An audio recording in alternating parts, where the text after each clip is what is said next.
तर नमस्कार शेतकरी मित्रांनो.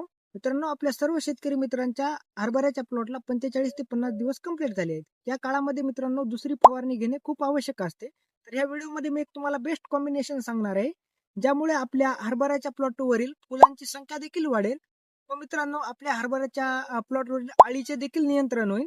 तसेच मित्रांनो आपल्या हरभरा पिकामधील जे मर रोग आहे त्यावर देखील नियंत्रण मिळेल.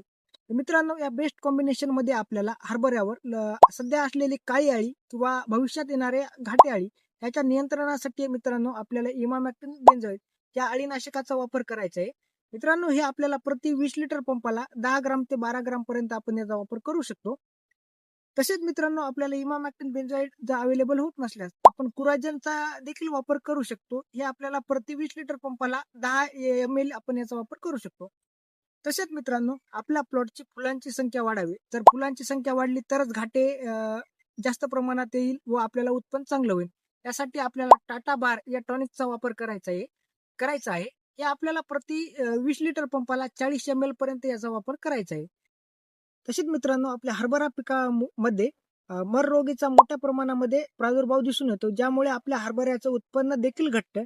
याच्या नियंत्रणासाठी मित्रांनो आपल्याला रेडोमिल गोल्ड या बुरशीनाशकाचा वापर करायचा आहे. जर रेडोमिल गोल्ड अवेलेबल होत नसल्यास आपल्याला कस्टुड्या किंवा रोको या दोन्हीपैकी कोणत्याही एका बुरशीनाशकाचा तुम्ही वापर करू शकता.